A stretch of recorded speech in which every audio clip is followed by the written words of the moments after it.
I'm Madeline Jane Auble. Welcome to Window Dressing Glamour Girl Next Door, MGM to Playboy. This week's episode is called The Women of Noir, aka Femme Fatales. Femme Fatales, generally speaking, are among the most compelling female characters on screen, outside of what we sexistly refer to as the melodramas, soaps, or weepies. The women of noir have a fully fleshed out set of desires, and usually a plan to achieve those ends. Nobody loves a bootstrap story more than an American. It fits right in with our preordained ideology on the subject of success and who has a right to it. The problem with noir is that it is treated as a man's medium about a man's world. Although this isn't always true and was never true for me as a female viewer, the film criticism about the genre is generally focused on the female character as relates to the male lead. What role did she play in disabling him, making him suffer, tricking him, etc.? Is she an iteration of his fears, World War II, whatever? And yes, probably. But I want to talk about the sudden light bulb of recognition these female characters seem to have about their lot in life that is so wildly compelling to witness, partly because the environment they are attempting to thrive is not that different from the current day. Open your eyes, this is still a man's world. Noir of the 1940s has a different taste to it than 50s noir or neo-noir of the 1970s and beyond. The perception is that women, while outwardly wicked, have the power. Although I have to point out that they actually don't have any power and are just attempting to have some semblance of a say in the outcome of their life.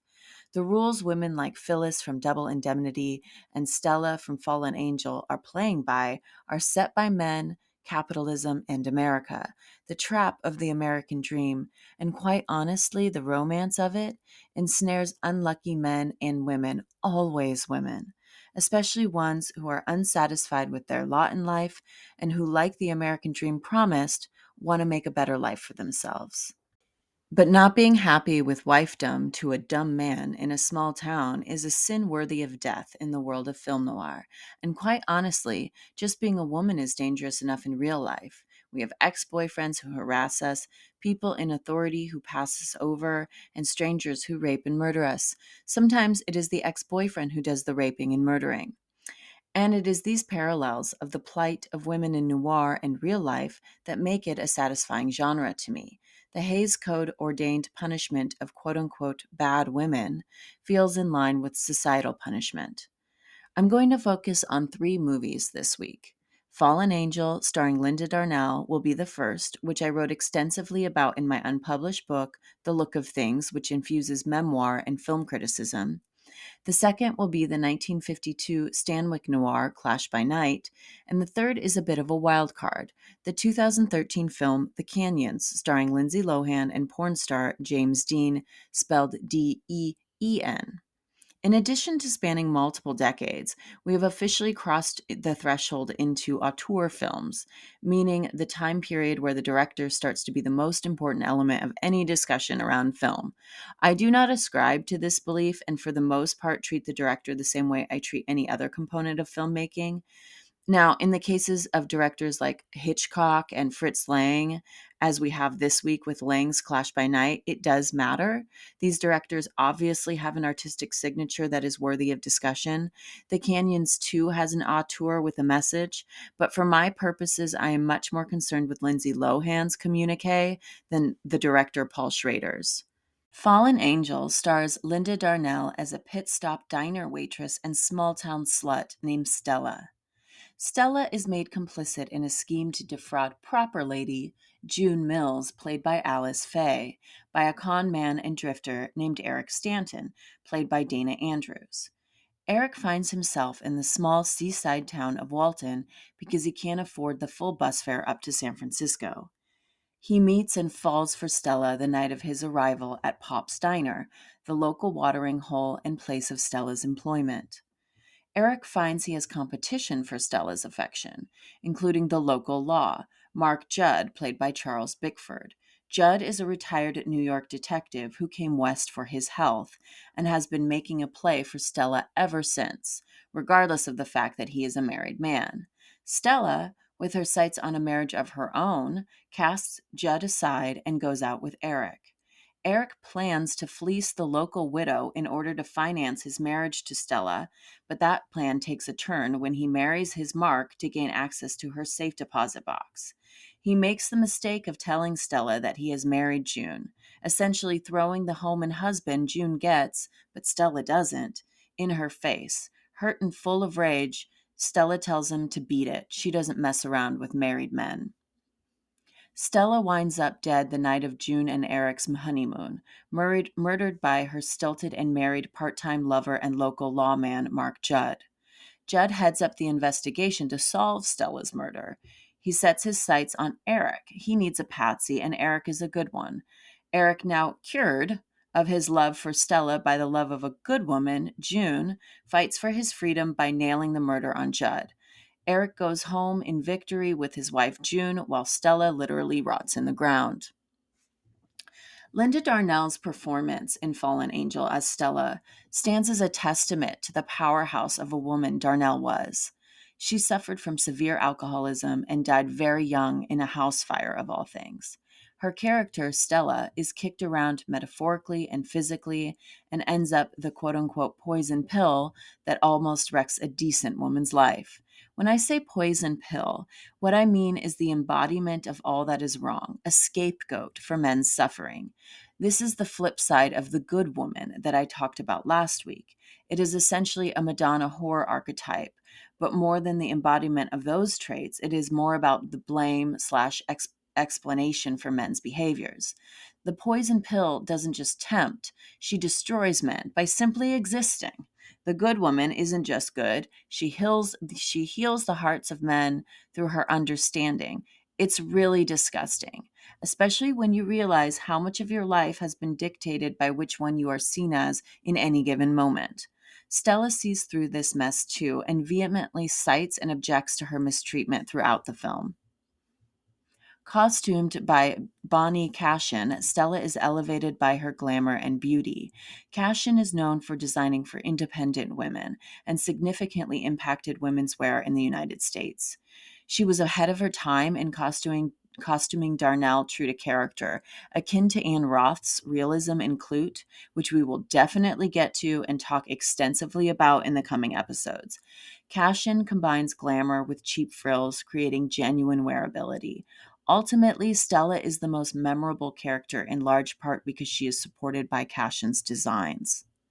Linda makes her first appearance as Stella in a scene that begins with Eric entering into a roadside / seaside diner to see three men discussing one woman, Stella. She has been missing for 3 days. The diner door opens and Stella waltzes into the room looking all in. She is wearing open-toed, high-heeled sandals with a slight platform at the toe. Her hair shines haphazardly under an oversized lace cartwheel hat. She wears a black pencil skirt with a pale-colored, tiered, ruffled jacket. The jacket is thin, low-cut, and cheap. The ruffles cut down her bust, revealing her black lace slip underneath. The effect of the look is trashy, but in the best way. She saunters to a table and tears off her shoes, clearly annoyed at all the male eyes on her. She scoffs at the attention, removes her hat, and begins to rub her own feet. At the end of the shot, we see Stella's legs, as if our eyeline has been lowered specifically for this purpose, emphasizing the objectification of Stella by every set of eyes in the room. Stella sits at her table while Mark, the detective, towers over her. He says, quote, "I knew you would be back." She responds, "So?" Just like the group objectification, the intimidation tactic doesn't break her. But she doesn't seem comfortable, and the veneer of shame that is almost visible is thoroughly exploited in this scene. It feels akin to a bloodied deer being circled by predators. The next and final shot of this scene makes clear that Stella, while injured, is most certainly not going down without a fight. Pop comes over with Eric's hamburger and delivers it to Stella. She takes the hamburger and casually tears into it. Eric notices and comes to fill his coffee cup near Stella's table before leaving. Pop waves off Eric and the price of his coffee. Stella insists that he pay. He does, and the scene fades out. Okay, so Stella's insistence that Eric pay for the coffee, even after having his hamburger eaten out from under him, is an example of her attempt to hold the men in her life accountable, even in unfair or unjust circumstances. This attempt at accountability is a hallmark of 1940s noir. She consumes the meat in a way that suggests sexual appetite, but it is also a stolen hamburger. This combination sets her up to, at first glimpse, to be the other woman type. Later in the film, Stella gets out of a strange man's car at night. Waiting in the shadows of her stairwell is Eric. Stella is wearing a little black dress with sheer netting around her décolleté and rhinestone trim at her throat. A white trench coat with oversized pearl buttons and a popped collar drapes around her shoulders on the damp, cold night. Standing at the bottom of the stair landing, Eric tries to kiss Stella. She resists and retreats up the stairs. He grabs her by her left wrist, holding her in place, a few steps elevated above him. Eric says, "Marry me." Stella says, "What with?" We see a close-up of Eric's face as he makes his case. Then a close-up of Stella's face as she listens apprehensively to Eric's pitch.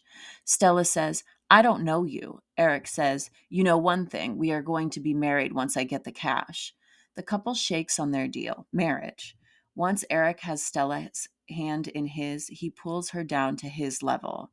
She has literally been elevated above him before he brings her down to him.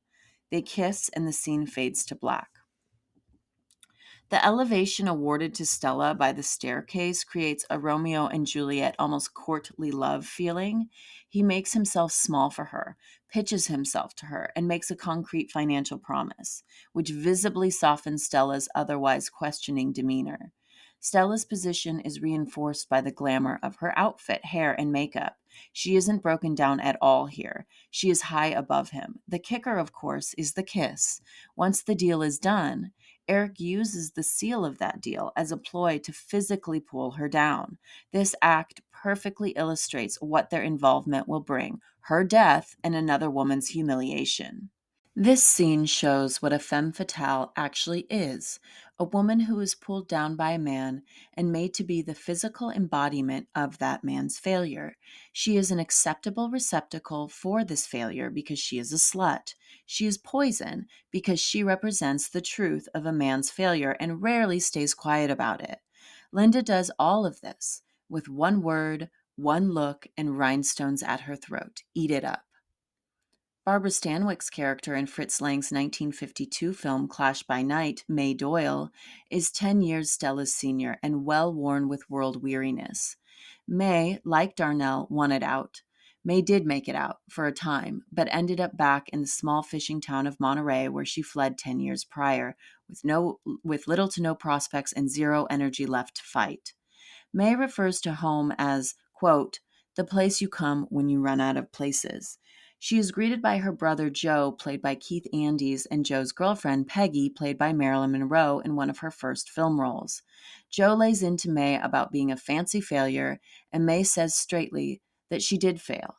The man she loved was married, and when he died, his family contested his will.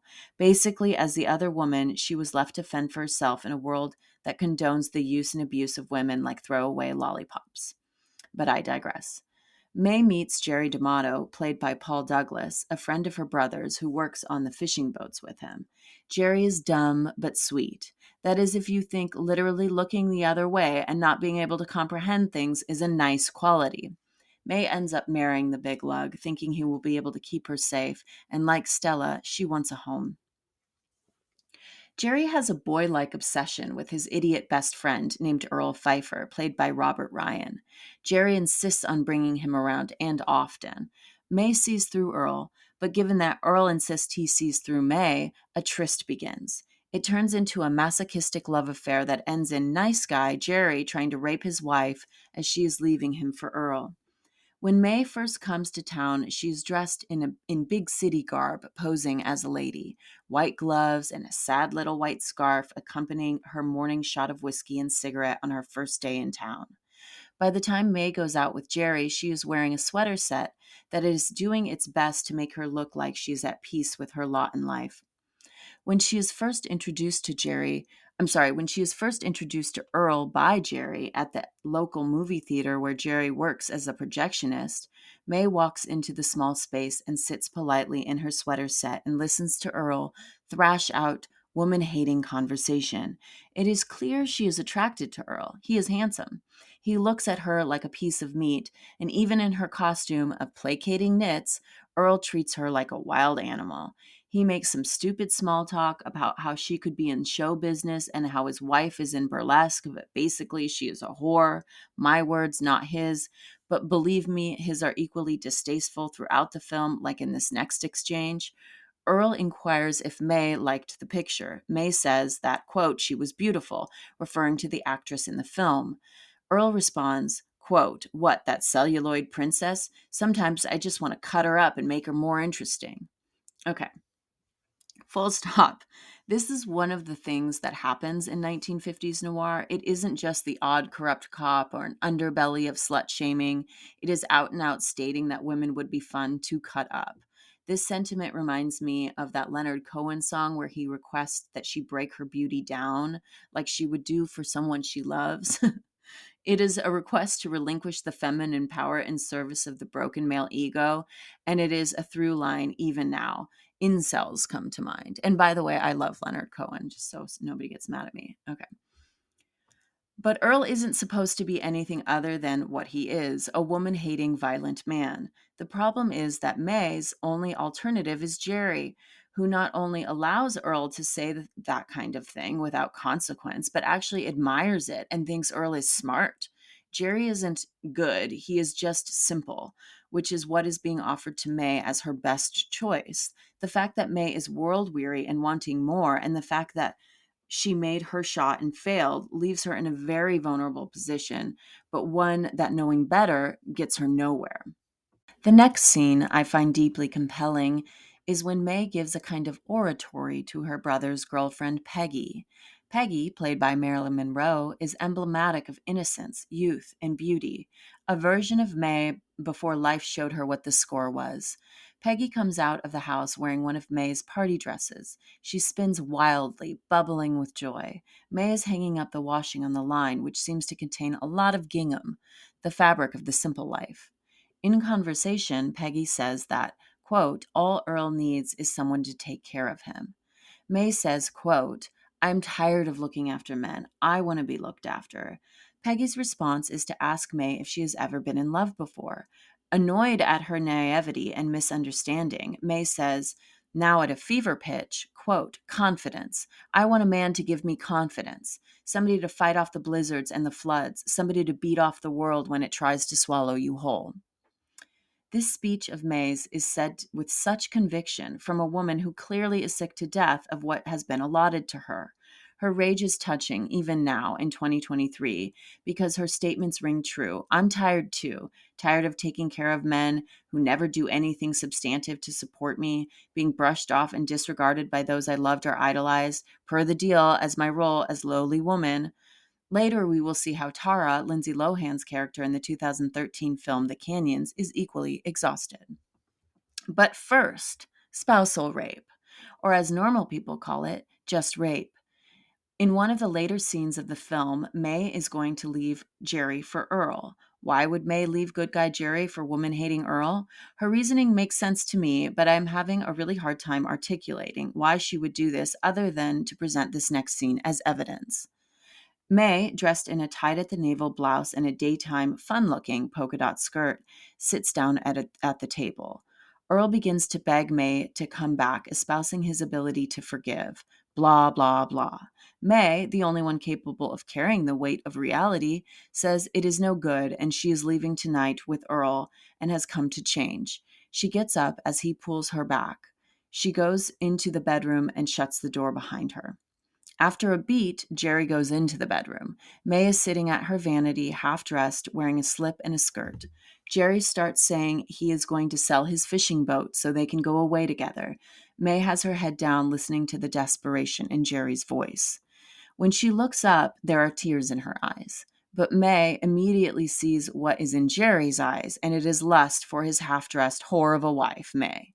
She gets up and crosses the room to grab a blouse. Jerry grabs her with both his arms and says, May, don't you understand that I love you? May struggles against his grip and screams, let go of me, you're hurting me. When she breaks free, he says, you're my wife. There's the kicker, the undercurrent, or maybe just the current, being you're my property, my piece of ass, my punching bag, and of course, let's not forget my caretaker. He then says, quote, I have as much right to make love to my wife as any man alive, unquote. These words come out in a growl as he struggles with May, tearing at her clothes and pinning her up against a wall. May screams, let go of me or I will smash your face in with the first thing I lay my hands on. Apparently, spousal rape is unacceptable to May, but this is used as further evidence of her unfitness as a woman. Jerry backs off and responds, quote, you're no good, you're rotten. May says, quote, I know, Jerry, I know that. This is the saddest line. She was fully convinced by the end of the film that she ended up with Earl because, as Earl said himself, you're like me. May isn't like Earl. She is a woman, so she is only allowed to be the reflection of the man she chooses. If she can't be that because she has her own light to emit and her choices of men are black holes, then she better take what she can get and like it. This film is heartbreaking. She actually ends up back with Jerry because of the child, and we get a quote-unquote happy or at least a cohesive family ending. I hope Jerry is torn apart by the engine of a fishing trawler and takes Earl with him. The last film I'm going to talk about this week is The Canyon, starring Lindsay Lohan. I referred to it in the opening as The Wild Card, but I don't actually think it is. The 2013 film is directed by Paul Schrader and is notorious for casting a porn star in the role opposite Lohan. James E. Dean, the porn star, was part of Schrader's message about the dissolution of film and the rise of tech, especially via the porn industry. This is a captivating cause, especially with the porn star casting and neo-noir visuals, but as a viewer, I find this film deeply connected to Lindsay Lohan herself. The quote-unquote chewed up and spit out story that so many stars experience in real life, coupled with the kind of lack of reverence for the star made bare, literally here, isn't just compelling, it is a tale born in Hollywood. Lindsay Lohan plays Tara, a failed actress turned kept woman of psychotic trust fund kid Christian, played by James Dean, E. Christian is funding a low-budget thrasher starring Ryan, played by Nolan Gerard Funk. He is the pretty boy boyfriend of Christian's assistant, Gina, played by Amanda Brooks. Tara is having an affair with Ryan, whom she helped get cast. Their affair is the result of a previous relationship, which she left because they were broke. Christian routinely cheats on Tara with East Side yoga teacher Cynthia, played by Tenille Houston. Cynthia's character is such a great touch to this film because she's technically the other woman, but plays against type by being the least interesting woman in the room. Eventually, Cynthia is brutally murdered by Christian, and Tara gets out of the sexually permissive relationship by offering him an alibi. The film is filled with group sex, which is one of Christian's requirements for his girlfriends, and other garishly drawn depictions of what having a trust fund looks like. The heart of this film is Lohan. The film opens with the sequence of valley and city theaters in various states of disrepair, all closed and all beautiful. This is part of the case for the literal crumbling of a once great industry. This opening is moving and scary, 1980s neo-noir with so much 1970s styling from the score to the font. We then move to the famed Chateau Marmont for dinner. Tara sits next to Christian, across from Ryan and Gina, in the middle of the room. Lohan looks at ease because she likely is, given she lived at the chateau for many years. I think the personal details of her life at that time matter to this movie. The experience of watching it cannot be divorced from her public image. Lindsay is wearing a black crop top turtleneck with sheer high-waisted wide-leg pants. I would say straight out of the 70s, but in reality, her entire wardrobe was designed by the now-defunct American Apparel, the Los Angeles-based clothing company that embodied exploitive advertisement and accessible cool in California at that time. Gina, Christian's assistant, and Ryan's new girlfriend, looks like she walked straight out of The Hills, the OC spin-off show, set. Her hair is tucked at the nape of her neck, pulled back on only one side, leaving the other loose, indicating a failed attempt at a Veronica Lake-esque hairstyle. She is smiley with a no-nonsense vibe that you know is all nonsense. The dinner consists of Christian publicly discussing the group sex he has with Tara with the aid of the internet for procurement of young couples. It's humiliating, but everyone acts like it isn't. The next scene is the couple Tara and Christian returning to Christian's Malibu Canyon home to have anonymous sex with a stranger. It bothers me that they drove all the way to the chateau in West Hollywood from Malibu for dinner, but I'm trying not to mention it. Let's hope they went from canyon to canyon via the 101 versus taking the 1 to the 10 and coming through the city. Tara readies herself in a black high-waisted underwear set that she covers with a pale peach robe with braided edging, all from American Apparel and available for purchase at this time, so you too can be tossed out and made to feel trapped in style. This robe is important because the color and the fabric, a faux silk poly blend, which reads as chiffon on screen, is reflective of classic Hollywood glamour. It is indicative of quote unquote star power or the it factor that Lindsay still has and by extension lends to her character Tara. The glamour, as I have said before, cannot be faked and it cannot be taken. She owns that shit. It is Christian's express purpose to see it broken down and damaged as the movie theaters of the opening sequence are. I'm not necessarily saying that Dean's character is aware of these motivations, but I think they are plain as day. Tara walks into the kitchen while Christian snorts a line of cocaine off the kitchen island countertop. He asks her if she has ever met Ryan before tonight. She responds, no. The tone, intonation, and body language of her response are perfect. There are many moments in the film when you can see Lindsay act, or the dialogue feels strained to begin with, and it feels disconnected from the film and the story. Then there are moments like this one that feel like the truest way I have ever heard a lie. Christian's ongoing affair with East Side yoga bitch Cynthia seems like a pathetically sad distance to drive for a woman wearing the ugliest green robe I have ever seen, living in the ugliest craftsman house I have ever seen. Cynthia answers the door to psychopath fling Christian, wearing said robe. The color green, cut short, style ugly of that robe when compared to Tara's pale peach one is indicative of Cynthia's character. She is earthy, simple, good for sex and exercise, but not compelling in any real way, not a star, and certainly not it. The two make strained love, with Christian violently preventing her from kissing him during the course of it. They stop short so he can whine to her about his fears that Tara is cheating and being distant. It is an all too familiar scene of expected use and abuse by a wealthy man and a struggling yoga teacher. Ugly green robe aside, you feel for the girl and the dead end that is this interaction.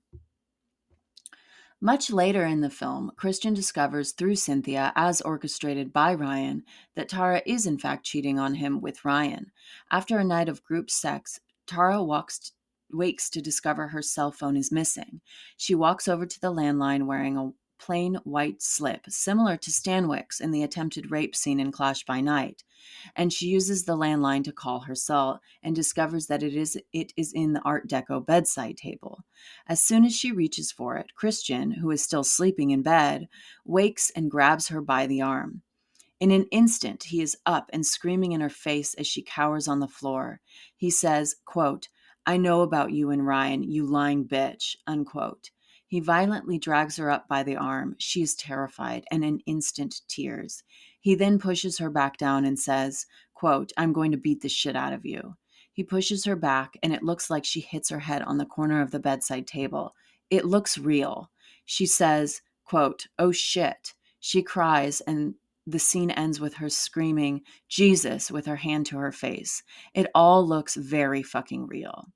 I'm almost positive that she was injured in the filming of this scene. I scoured the internet for anything about it. What I found made me stop looking immediately. Article after article making fun of Lindsay, exploiting her addictions, trashing her body, and recounting her tragedies as an explanation for this movie's failure. It is really disgusting. If anyone knows anything about the filming of this scene, please reach out to me via the podcast's Instagram page at Window Dressing Podcast. I am the same age as Lindsay Lohan, and while she was making this movie, I was in rehab. I recall reading an article in a fashion magazine from that rehab where she was quoted as saying something like she couldn't be alone.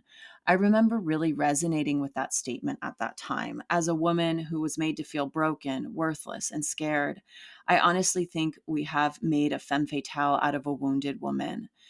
Which I guess is the point. Women who are villainized are almost never the villain, but the victim of men whose use and abuse reaches a fever pitch that animates the woman into action. Like Stanwyck's scene in Clash by Night, where she screams that she will hurt him if he lays a hand on her, and then is called, quote, no good and rotten by the man who is attempting to rape her. Or when Linda Darnell insists on marriage and ends up the unwed other woman and a dead one to boot. Or when Lindsay Lohan is called a lying bitch and is too beaten down to respond except to say Jesus. And we all call her fat and blame her for the failed film and by extension, the dissolution of Hollywood. If it isn't obvious to you by now that I am a Lindsay Lohan fan, I don't know what else to say except for I am a Lindsay Lohan fan. I understand that she has said and done things that are problematic, but I really think given her current comeback that it is time to reconsider the way we all treated her 10 years ago and whether or not you would have survived emotionally what she survived. At the very least, I would ask that you take her role in the Canyons as a serious addition to the noir canon and show her and women like her, real and fictionalized, the respect they deserve. Next time, on Window Dressing, Glamour Girl Next Door, MGM to Playboy, I will be discussing the advent of Playboy, the dumb blonde, and the move towards the quote-unquote girl next door archetype. I haven't chosen my films yet, so stay tuned to see how this episode shapes up. Also, look out for a bonus episode where I will have a guest come on to discuss the Canyons and Lindsay Lohan in general. I'm hoping to release this on Lindsay Lohan's birthday, which is Sunday, July 2nd. Stay tuned to the podcast's Instagram page, Window Dressing Podcast, for news about that. And please like, subscribe, and review this podcast. It really helps. Okay, I'm Madeline Jane Auble. I'll see you next week. Bye.